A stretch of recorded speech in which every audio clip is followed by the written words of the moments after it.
কলকাতা থেকে নেদারল্যান্ডে চলে এসেছি ঠিকই, কিন্তু আজ মনে হচ্ছে নেদারল্যান্ডটাই যেন কলকাতা হয়ে গেছে। হ্যালো এভরিওয়ান, আমি বর্ণালী ক্রনিকলসের নতুন একটি গল্পে আপনাদের সকলকে স্বাগত। আশা করি আপনারা সকলে ভালো আছেন, সুস্থ আছেন, আর আমরা মোটামুটি ঠিকই আছি। আজকে আমি আপনাদের সঙ্গে আমার একটা পুরো দিনের গল্প শেয়ার করব, আর সেটা হচ্ছে নেদারল্যান্ডের এই মরশুমে সবচেয়ে গরমতম দিনের গল্প। যখন থেকে সামার পড়েছে, আমার ঘুম থেকে উঠে ফার্স্ট কাজ হচ্ছে জানলার এই ব্ল্যাক আউট শেডগুলো তুলে দিয়ে বাইরে যে একটা শেড আছে সেটাকে খুলে দেওয়া, যাতে ঘরে একটু কম রোদ আসে এবং ঘরটা একটু কম গরম হয়। যদিও আজকের নেদারল্যান্ডের যা তাপমাত্রা, সেটা যতই শেড খোলা থাকুক আর নাই থাকুক, ঘরকে কোনোভাবেই ঠান্ডা রাখতে আর পারবে না। আজকে আবার এখানে ডাস্টবিন পিক করার দিন আছে, তাই সকাল সকাল ময়লার বালতিটা ডাস্টবিনটা বাইরে রেখে দিয়ে আসি। ম্যাক্সিমাম দিন সকাল সকাল না রাখলে তখন ভুলেই যায়। অনেক সময় এমন হয়েছে যে আমার ডাস্টবিনের নোংরাগুলো অনেক দিন ধরে পড়েই আছে ঘরে, ফেলতে যাওয়াই হচ্ছে না। যেহেতু নির্দিষ্ট একটা দিনে এখানে ডাস্টবিনের নোংরা নিতে আসে, তাই নির্দিষ্ট দিনে না ফেললে পরে একটু মুশকিলই হয়ে যায়। যদিও অন্য জায়গাতেও ফেলার জায়গা আছে, এমন নয় যে নেই, আমি নিজে গিয়ে ফেলে আসতেই পারি। তবে এখানে যেমন বাড়ি থেকে এসে নিয়ে যাচ্ছে, ওখানে আমাকে নিজে গিয়ে ফেলতে হবে, এটাই পার্থক্য। এই যে দেখুন, আমার নেবারের একটা ক্যাট। এখানের ক্যাটগুলো এত সুন্দর হয়, যারা এই সমস্ত পশু পাখি পছন্দ করে তাদের জন্য তো জাস্ট দারুণ। আমিও ভীষণ পছন্দ করি, আর ক্যাটটা বেশ মৈশিকবে, জানেন তো। ওকে একটু আদর করে ডাকলেই ও কাছে চলে আসে, সারাক্ষণ আমার বাড়ির আশেপাশেই ঘুরঘুর করে। এই যে দেখুন, আমার ছেলে ফ্যান নিয়ে শুয়ে আছে। আজকে কিন্তু কোনো ছুটির দিন নয়, স্যাটারডে সানডে নয়, আজকে হচ্ছে ফ্রাইডে। যেহেতু আজকে এখানে প্রচণ্ড গরম পড়বে, তাই ও স্কুল ছুটি দিয়ে দিয়েছে। প্রথমে অবশ্য বলেছিল যে 12টার সময় পিক করতে হবে, তারপর পুরো নেদারল্যান্ডে বলতে পারেন সব স্কুলগুলো ছুটি দিয়ে দিয়েছে, যাতে দিনের সবচেয়ে যখন বেশি হিট থাকবে সেই সময় কাউকে যেন বাড়ির বাইরে বেরোতে না হয়। বুঝতেই পারছেন, আজকে এখানে নেদারল্যান্ডের তাপমাত্রা যাবে প্রায় 37 ডিগ্রি।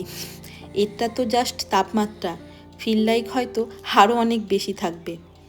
যেখানে আমি একটা ভিডিওতে আপনাদের সঙ্গে শেয়ার করেছিলাম যে 17 ডিগ্রিতে এখানে সামার শুরু হয়ে যায়, সেখানে 37 ডিগ্রি এখানকার মানুষের কাছে এটা তো জাস্ট অসহ্য। 37 ডিগ্রিতে তো আমাদের কাছেই অসহ্য হয়ে যায়। তো যারা এই ঠান্ডার দেশের মানুষ, যাদের এখানে তাপমাত্রা ঠান্ডায় থাকে বা বরফ পড়ে, সেই সব দেশের ক্ষেত্রে 37 degree it is too much. তো এখানে মানুষদের যাতে বাইরে বেরোতে না হয়, তার জন্য এরকম একটা সিস্টেম করা হয়েছে। ওদের এই পুরো সপ্তাহটা একটু ওয়েদারটা বেশ গরম ছিল, এবং 12টার সময়তেই ছুটি দিয়ে দিচ্ছিল, এবং স্কুল থেকে মেল করা হয়েছিল যে আপনি চাইলে পরে আপনার বাচ্চাকে বাড়িতেও রাখতে পারেন। এই পুরো সপ্তাহটা এই কড়াকড়িটা ছিলই না যে বাচ্চাদের স্কুলে পাঠাতেই হবে। এখানে তো কিছু নিয়মকানুন আছে যে বাচ্চাকে স্কুলে পাঠাতেই হয়, কিন্তু এই বিশেষ ক্ষেত্রে এরকম ছাড় দেওয়া হয়েছিল, যাতে আপনার কাছে অপশান থাকে যে চাইলে আপনি নাও পাঠাতে পারেন এই গরমের মধ্যে বাচ্চাকে। এই যে দেখুন, আমার ছেলে নিজেই বানাচ্ছে বাটার মিল্ক। এটা ওর খুব ভীষণ পছন্দের। দই, জল, নুন আর একটু চাট মশলা দিয়ে এটা বানাবে। বাটার মিল্ক ওর এতটাই ফেভারিট যে ফ্রিজে দই এনে রাখা কৌটোটা যে কখন ফাঁকা হয়ে যায় আমি জানতেও পারি না। দিনের মধ্যে 2-3বার ও এটা খেতেই থাকে, তাও আবার নিজেই বানিয়ে নেয়। প্রথম অবশ্য আমাকে বানিয়ে দিতে বলতো, তারপর আমাকে দেখতে দেখতে ও এখন নিজেই সুন্দর শিখে গেছে। এখন আর আমাকে বলতেই হয় না, জিজ্ঞাসাও করে না কখন, যখন ওর ইচ্ছে হয় ও নিজেই গ্লাস আর দই বের করে নিয়ে বানিয়ে নেয়। আর আজকে যেহেতু একটু গরম পড়েছে, তাই ও সকাল সকাল এটা বানাতে বসেছিল। তার সাথে ও আমার জন্য এখন বানাচ্ছে। আমি বললাম আমারও তো খুব গরম লাগছে, আমাকে একটু বানিয়ে দিবি? তো এখনও আমার জন্য বাটার মিল্ক বানাচ্ছে। এই ব্যাপারে আপনাদেরও ছোটোবেলার একটা দারুণ গল্প শোনায়। এখনও তো ছোট, কিন্তু যখনও একদমই ছোট ছিল, জাস্ট খাওয়া দাওয়া শুরু করেছে, এই 1.5-2 বছর বয়স হবে, তখন থেকেই ওর এই বাটার মিল্ক খাওয়ার অভ্যাসটা। ও কিন্তু কখনোই মিষ্টি পছন্দ করে না। আগে তো মিষ্টি জিনিস একদমই খেত না, মানে চকলেট থেকে শুরু করে কোনো কিছুই না। এখন তাও অল্প বিস্তর মিষ্টি খায়, একদম খায় না বলবো না, তবে স্পেসিফিক কিছু মিষ্টি জিনিসই খাবে, সব জিনিস খাবে না। তো ওই ছোটোবেলায় আমাদের দেশে যে আমুলের বাটার মিল্ক পাওয়া যায় না, একবার কোনো কারণে আমি ওটা অর্ডার করেছিলাম আর ওকে একটু দেওয়া হয়েছিল। ওর এটা এত পছন্দ করেছিল যে তারপর থেকে আমি প্রায়ই অর্ডার করতাম। কিন্তু ওর বাটার মিল্ক খাওয়ার এমন নেশা হয়ে গিয়েছিল যে শেষমেশ ওটা আমাকে লুকিয়ে রাখতে হতো। আমি ওটা ফ্রিজে কিছুতেই রাখতে পারতাম না। ফ্রিজে যদিও বাটার মিল্ক দেখতো, একদিনে ওই যে ছোট ছোট পাউচ প্যাকেটগুলো হয় না, আমি ওগুলোর মোটামুটি সেট অর্ডার করতাম, এই 6টা না 8টা হয়। আর কন্টিনিউয়াসও সারাদিন মানে ওই শুধু বাটার মিল্ক খাইয়েই কাটিয়ে দিত। ভাত দুধ অন্য কিচ্ছু আর খেতে চাইতো না। এরকম অবস্থা হয়ে গিয়েছিল যে শেষমেশ আমি রাগ করে বাটার মিল্ক অর্ডার করা বন্ধই করে দিয়েছিলাম। আর যদি বা কখনো অর্ডার করতাম, আমি ওটা ফ্রিজেই রাখতাম না। যখন ওকে দেওয়ার হতো তার কিছুক্ষণ আগে ফ্রিজে রেখে হালকা ঠান্ডা করে নিয়ে ওকে বের করে দিতাম। তো লিয়ান এখানে পড়াশোনা করছে আর আমি শুরু করলাম দুপুরের রান্নার প্রস্তুতি। আজকে দুপুরের লাঞ্চে কী বানাবো সেটা আমি গতকালই ঠিক করে রেখেছিলাম। অনেক দিন ধরেই জিনিসটা খাইনি, ভাবছিলাম গরম পড়া থেকেই যে আমি এটা খাবো। লাস্ট কবে খেয়েছি মনেও নেই, বিয়ের আগেও যে কবে খেয়েছি তাও বলতে পারবো না, আর বিয়ের পর সে তো আর খাইনি। তবে ছোটোবেলায় খুব খেয়েছি, মানে তখন তো বাড়িতে ফ্রিজ ছিল না, আর ফ্রিজ না থাকলে বলতে গেলে এটা আমাদের প্রতি রবিবারের ব্রেকফাস্ট বা লাঞ্চ যাই বলুন না কেন এটাই হতো। সেটা হচ্ছে আমাদের সবারই মানে প্রিয় পান্তা ভাত। আমি জানি আপনাদের অনেকেরই খুব পছন্দের হবে এটা। তো আজকে এই পান্তা ভাতের প্রস্তুতি চলছে। আমি খুব ভালো করেই জানি বাড়িতে সায়ন বা লিয়ান কারোরই এটা খুব একটা পছন্দ হবে না, তবে আমি মনে মনে ঠিকই করে রেখেছিলাম যে আজকে ওদের পছন্দ হোক বা না হোক আজকে এটাই রান্না হবে, আর বাকিদের এটাই খেতে হবে। প্রতিদিন তো সবারই পছন্দের রান্না হয়, আজকে এই প্রচণ্ড গরমে আমার পছন্দের এই পান্তা ভাতটাই আজকে সবাইকে খেতে হবে। তো এই পান্তা ভাতের সঙ্গে খাওয়ার জন্য আমি একটু আলু মানে পেঁয়াজ আর লঙ্কা ভালো করে ভেজে নিলাম, দিয়ে আলুর সঙ্গে একদম ঝাল ঝাল করে আলু ভর্তা মেখে নিলাম। লিয়ানের জন্য অবশ্য একটুখানি আলাদা করে সরিয়ে রেখেছি, কারণ এত ঝাল তো খেতে পারবে না। আর তারপর ঝটপট করে বানিয়ে নিলাম ডালের বড়া। এখন অল্প কিছু বড়া ভেজে নিলাম, বাকিটা আবার পরে গরম গরম ভাজবো, অন্য সময় খাবো। তো আজকে এই পান্তা ভাত আর ডালের বড়া খুব সুন্দর কম্বিনেশান, তাই না? তো পান্তা ভাতের সঙ্গে স্পেশালি আমি কি খেতে ভালোবাসি বা ছোটোবেলায় কি খেতাম, আজকে আপনাদের সঙ্গে এটাই শেয়ার করব। প্রথমত পান্তা ভাতের সঙ্গে থাকতো মুড়ি। আমি জানি অনেকেই শুনে অবাক হবেন, বলবেন ভাতের সঙ্গে মুড়ি আবার কে খায়, কিন্তু আমাদের এখানে মুর্শিদাবাদের যারা আছেন তারা খুব ভালোভাবেই জানবেন যে আমরা ভাতে মুড়িতে খুব খেতে ভালোবাসি। আর তার সঙ্গে ছিল ছাতু। বিশ্বাস করুন এই ছাতুটা আমি সেই 1 বছর আগে নিয়ে এসেছিলাম ইন্ডিয়া থেকে আসার সময়, প্যাকেটটা কাটাই হয়নি, আজ খাবো কাল খাবো করে কোনো না কোনো কারণে পড়েই ছিল। তো আজকে আমি এই 1 বছর পর সত্যেনের এই ছাতুর প্যাকেটটা কাটলাম। সত্যি কথা বলতে ছোটোবেলায় আমার পান্তা ভাতে কিন্তু সবসময় এই আলু সিদ্ধ বা ডালের বড়া থাকতো না, আমার পাতে থাকতো পেঁয়াজ লঙ্কা মুড়ি ছাতু, আর তার সঙ্গে থাকতো আগের দিনের বাসি তরকারি। সে আগের দিনের তরকারি সে যত একটু মানে টকে যাক না কেন, আমি ওটাই খেতে ভালোবাসতাম।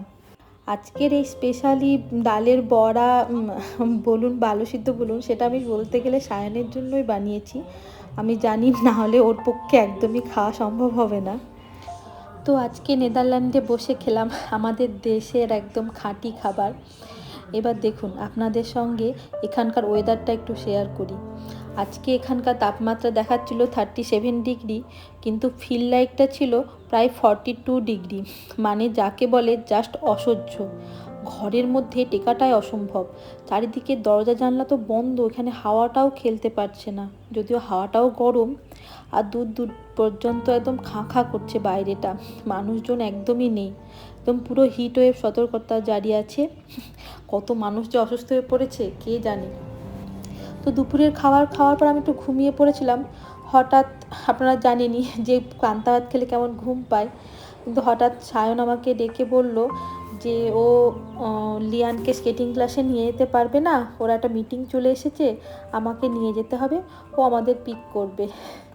কিন্তু বিশ্বাস করুন, আমার এই ঘুম থেকে উঠে রেগে মেগে মানে কীভাবে যে আমি গিয়েছি পুরো রাস্তাটা, নিজের মনে মনেই নিজেকে বলছিলাম কেন যে আমি বেরোলাম, আমার কি দরকার ছিল। আমার মাথাটাই খারাপ যে এই রোদের মধ্যে বেরিয়ে থাকতে পারবো না। কিন্তু কি করব, ওদের ভ্যাকেশন শুরু হওয়ার আগে এটাই ওদের লাস্ট ক্লাস ছিল, আর ওদের একটা glow in the dark party ছিল। এই হলটাতে একটা এসির সিস্টেম আছে, তো তার জন্য ক্লাসটা ক্যান্সেল হয়নি, নাহলে হয়তো এটাও ক্যান্সেল হয়ে যেত।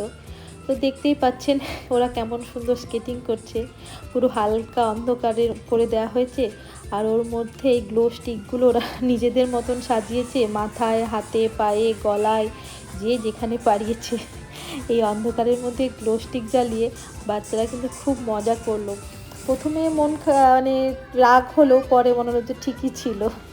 স্কেটিং ক্লাস যখন শেষ হলো তখন সায়ন আমাদের পিক করতে এসেছিলো। আসার পরেই ও বললো চলো এই গরমে একটু আইসক্রিম খেয়ে বাড়ি যাই। ততক্ষণের অফিসও শেষ হয়ে গিয়েছিল। তো আমরা এখানকার একটা বেশ ফেমাস আইসক্রিম পার্লারে গিয়েছিলাম, বেশ ভিড় ছিল আর প্রচুর অপশান ছিল আইসক্রিমের। তো আমাদের এত অপশান থাকলেও লিয়ান সেই চকলেট, ওর পছন্দ, তো যথারীতি চকলেট আইসক্রিম নিয়েছিল। আর আমরাও বেশ কয়েকটা মানে 3টে ফ্লেভারের স্কুপ নিয়েছিলাম। সত্যি কথা বলতে এই মুহূর্তে আমার মনে নেই কী কী ফ্লেভার ছিল। আমার যতদূর মনে আছে একটা লিচি ফ্লেভারের ছিল, একটা পাইনাপেল ফ্লেভারের ছিল, তবে 3 নম্বরটা কী ফ্লেভারের ছিল আমার ওটা আর মনে নেই। তো আইসক্রিম খাওয়ার পর আবার আমরা চললাম বাড়ির দিকে। আর বাড়িতে এসে দেখছি বাপরে বাপ, গাছগুলোর অবস্থা খুব শোচনীয়। আমি কিন্তু সকালে উঠে একবার জল দিয়েছিলাম, কিন্তু রোদের তাপে তারপরেও পুরো একদম শুকিয়ে কাঠ হয়ে গেছে। তো গাছগুলোকে সামনের দিকে একটু অল্প করে জল দিলাম। জল দেওয়ার পর বেলাটা একটু পড়ে এলেও গরমটা কিন্তু তখনও বেশ ভালোই রকমই ছিল, মানে রোদটা হয়তো সেভাবে ছিল না, কিন্তু ভ্যাপসা একটা গরম ছিল। তাই আমি লিয়ানকে বললাম যে তুই একটু জল নিয়ে খেলা কর। আপনারা দেখলে হয়তো বিশ্বাস করবেন না বাইরের আলো দেখে, এই সময় কিন্তু প্রায় মনে হয় 8টা সাড়ে 8টা মতন বাজছিল রাত্রি। চারিদিকে একদম দিনের মতন ঝলমল করছে। তো বাইরে লিয়ানকে জল নিয়ে একটু খেলতে দিলাম, আরও অনেক বাচ্চারাও খেলছিল এরকম। তো ওকে আমি বালতিতে জল ভরে দিয়েছিলাম। প্রথমে ও একাই খেলছিল জল নিয়ে, তারপরে আমি একটু যোগ দিয়েছিলাম ওর সঙ্গে, এবং পরে সায়নকেও যোগ দিতে হয়েছিল শেষমেশ এই আমাদের জল নিয়ে খেলা করাতে। বিশ্বাস করুন, নেদারল্যান্ডের ওয়েদার যতই গরম হোক না কেন, এখানকার পাইপের জলগুলো মনে হয় সারা জীবনই একদম বরফের মতন ঠান্ডা থাকে। ও যখনই খেলায় খেলায় আমার গায়ে জলটা দিল, মানে মনে হলো যে আমার গায়ে কেউ হয়তো সরাসরি বরফ ঢেলে দিল।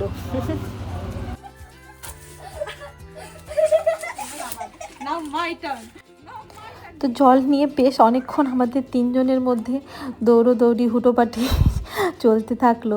আমি তো প্রথমে পুরো জলে ভিজে একাকার হয়ে গিয়েছিলাম, তারপর আবার জামা কাপড় চেঞ্জ করে নিয়ে আসি। আর ও পরে বাবার সঙ্গে আরও কিছুটা সময় এক্সট্রা খেলেছিল। তারপর ওদের দুজনকে আমি বললাম যাও এবার জামা কাপড় ছেড়ে নাও, নাহলে ঠান্ডা লেগে যাবে। দেখি বাবা ওইদিকে জল যাবে, লোকের এই লোকের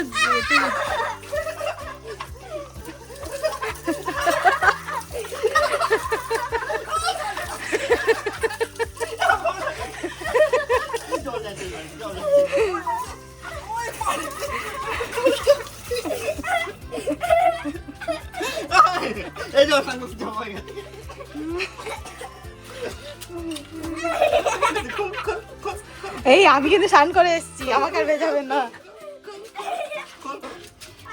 তো বন্ধুরা, এই ছিল আমাদের নেদারল্যান্ডের সবচেয়ে গরম দিনের একটা ছোট্ট ব্লগ। পান্তা ভাত থেকে শুরু করে ওয়াটার ফাইট, আজকের দিনটা বেশ মজায় কাটলো।